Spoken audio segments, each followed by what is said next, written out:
Good morning all of you. How are you all? Today I am going to start next video of chapter 2 of class 8. तो हम लोगों ने vaccine के बारे में पढ़ा था कुछ, और हम लोग को देखना था कि कैसे फाइट हो रहा था, मतलब फाइट कर रहा था WBC माइक्रोब्स के साथ। तो फर्स्ट प्रोसेस हम लोगों ने लास्ट क्लास में देखा था कि ये क्या करेगा, स्यूडोपोडिया डेवलप करेगा और इसको निगल जाएगा और इसको अंदर ही किल कर देगा। नेक्स्ट है आपका some white blood cells produce chemicals. कुछ WBC क्या प्रोड्यूस करते हैं, केमिकल, जिसको क्या बोलते हैं, एंटीबॉडीज। ये क्या करेगा, फाइट द इन्वेडर्स। ये इन्वेडर्स यानी कि जो सेल के अंदर जो छेद करके चला जाता है और वहीं पे रहता है कौन, पैथोजेंस। तो ये उसके अगेंस्ट ये फाइट करता है एक ऐसा केमिकल बना के जिसको क्या बोलते हैं, antibodies. Antibodies surround the invaders microbes and then eat it. ये क्या करते हैं एंटीबॉडीज, ये पैथोजन के चारों तरफ से घेर लेते हैं और इसको किल कर देते हैं। जैसे आप देखो यहाँ ये WBC है, इसका कोई भी शेप हो सकता है, ठीक है। ये क्या है, एंटीबॉडी। ये जो वाई शेप आपको दिख रहा है ये क्या है, एंटीबॉडीज। ये वायरस है, इन्वेडर है। इन्वेडर क्या, जो सेल के अंदर चला जा सकता है, ठीक है, दूसरे नॉर्मल सेल के अंदर जा सकता है और उस सेल को खराब कर देगा और वहाँ मल्टीप्लाई करेगा अपने आप को, यानी अपना काउंटिंग बढ़ा लेगा। ये एक से आपका कितने 100 गुना बढ़ जाएगा, ठीक है। तो इससे ये क्या करता है, WBC लड़ता है एंटीबॉडी। तो ये हो गया, the virus become surrounded by the antibodies. ये क्या रिलीज किया, एंटीबॉडीज बना के इसको घेर लिया वायरस को, और ये क्या करेगा, एंटीबॉडीज इसको किल कर देगा, ठीक है। वही लिखा है, the white blood cell make antibodies, the virus become surrounded by antibodies, once the virus has been surrounded white blood cell eats it. इसको क्या कर देता है, ईट का मतलब खा जाना नहीं, उस सेंस में नहीं। यहाँ पे क्या होगा, एंजाइम्स की मदद से इसको किल कर देगा, ठीक है। नेक्स्ट है आपका, once our body has been infected a particular microbe the body remembers which antibody was able to fight the microbe. यहाँ देखिए, यहाँ बहुत इंपॉर्टेंट पार्ट है क्या, कि एक बार जब हमारा बॉडी किसी भी वायरस या किसी माइक्रोब से यानी माइक्रो ऑर्गेनिज्म से इन्फेक्ट हो जाता है, यानी एक बार कोई माइक्रो ऑर्गेनिज्म आपके बॉडी में चला गया, उसके बाद बॉडी याद रखता है कि उसको मारने के लिए हमने कौन सा केमिकल का इस्तेमाल किया था। तो वही चीज यहाँ लिखा है, द बॉडी रिमेंबर यानी याद रखता है, which antibody was able to fight the microbe. कौन सा एंटीबॉडीज का यूज करेंगे तो वो माइक्रोब मर जाएगा। This means that if you come in contact with the same microbe again, your body can make antibodies and destroy the microbe before it can make you इल।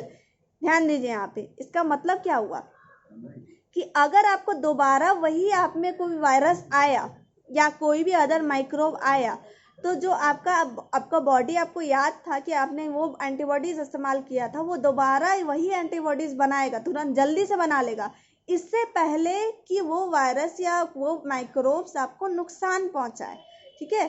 तो उससे फास्टली आपका body क्या बनाएगा, एंटीबॉडीज बना लेगा। This is known as becoming immune. इससे ये क्या कहा जाता है, इम्यून सिस्टम का आपका बनना। ये क्या हो गया, इम्यून सिस्टम आपका बन गया। यही तो इम्यून सिस्टम है कि आप उस माइक्रोब से पहले ही लड़ने के लिए तैयार हो, ठीक है।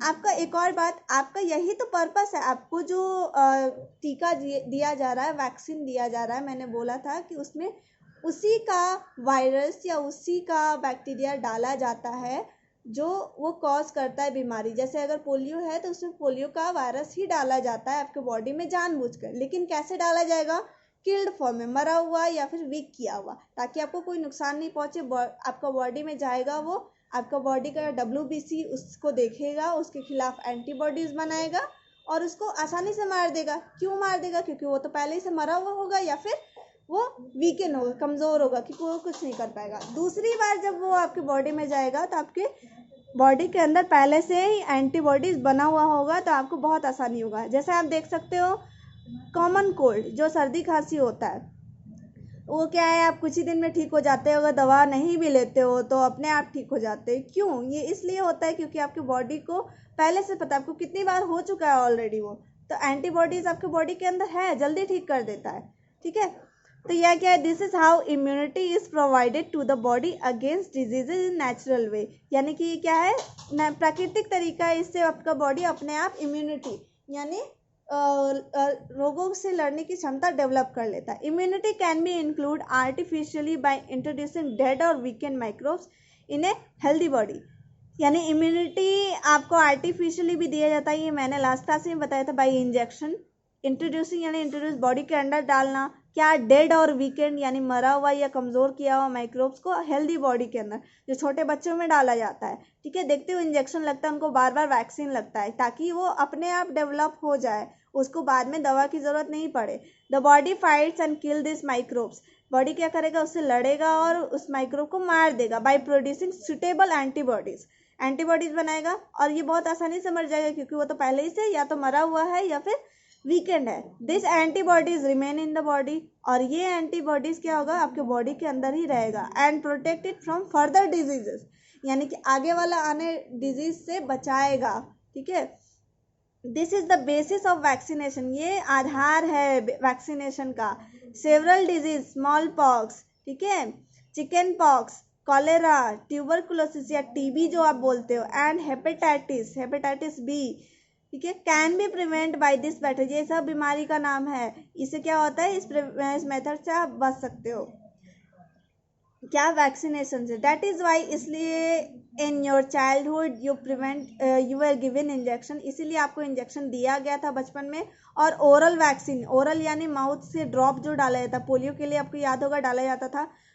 To protect you several diseases such as measles, measles का अभी आपको कुछ महीने पहले ही आपको इंजेक्शन दिया गया था, आपको याद होगा। पोलियो ड्रॉप दिया जाता है, डिप्थेरिया, ठीक है, इसका आता है डीपीटी वैक्सीन। टेटनस, यानी टेटनस का इंजेक्शन दिया जाता है। टाइफॉइड का भी दिया जाता है, ठीक है, लेकिन टाइफॉइड का 6 मंथ तक ही रहता है। तो ये आपको आई होप वैक्सीनेशन पूरा क्लियर हो गया होगा। की फैक्ट क्या है, Louis Pasteur showed that the disease were caused by microbes. Louis Pasteur ने पहली बार बताया था कि माइक्रोब से बीमारियां होती है। ठीक है, व्हाट, यहाँ है discussion, what happens if vaccine necessary in childhood are not given to child. क्या होगा अगर वैक्सीन नहीं दिया जाए, टीका नहीं दिया जाए बच्चे को। तो आप जानते हो पहले कितना, अगर पोलियो का पहले ड्रॉप नहीं दिया जाता तो बहुत सारे बच्चे अपाहिज यानी भी पैरालाइज्ड होते थे। ठीक है, अगर नहीं होगा तो वो बचपन में ही कितने बच्चे मर जाएंगे अगर उनको वैक्सीन नहीं दिया जाए बहुत सारी बीमारी की वजह से, इसलिए ये बहुत इंपॉर्टेंट है। नेक्स्ट है आपका ये होमवर्क है, आपको बताना है कि कौन सा बैक्टीरिया कर्ड में होता है। फंगस जो आप इस्तेमाल करते हो ब्रेड बनाने में, कौन सा नाइट्रोजन फिक्सेस करने में हेल्प करता है, उस प्रोसेस का नाम बताना है। 2 फंगी का नाम बताइए जो आप खा सकते हो।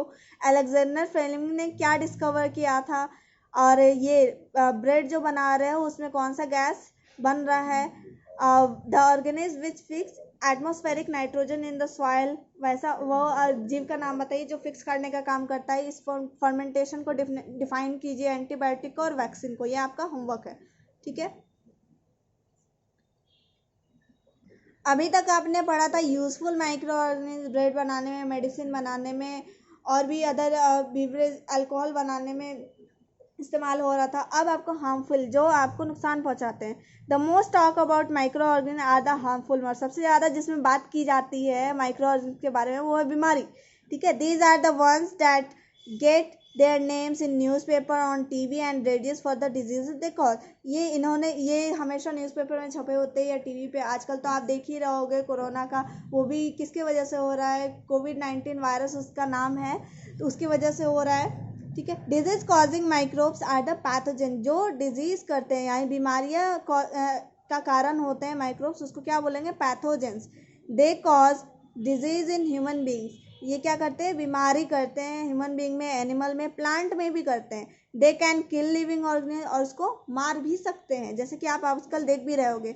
Many microbial disease can spread from an infected person, यानी कि बहुत सारे ऐसे माइक्रो ऑर्गेनिज्म हैं जो स्प्रेड मतलब फैलना, एक पर्सन से दूसरे पर्सन में फैल सकते हैं। कैसे, एयर से, वाटर से, फूड और फिजिकल कांटेक्ट, ये भी आपको पता होगा। फिजिकल कांटेक्ट यानी छूने से, ठीक है, फैल सकता है, तो ये भी आपको पता ही होगा। अभी कम्युनिकेबल डिजीज यानी जो फैल सकते हैं एक पर्सन से दूसरे पर्सन में। तो disease which can spread from one person to another, फैलते हैं एक पर्सन से दूसरे पर्सन में, कम्युनिकेबल या इन्फेक्शियस। कहते हैं ना इन्फेक्शन हो गया, तो इसलिए इन्फेक्शियस डिजीज़ कहा जाता है, जो फैल सकते हैं। तो एग्जाम्पल क्या है, कॉलेरा, कॉमन कोल्ड। अगर आपके क्लास में एक बच्चे को सर्दी खांसी हुआ है तो बहुत सारे बच्चों को ज़रूर हो जाएगा कुछ दिन बाद।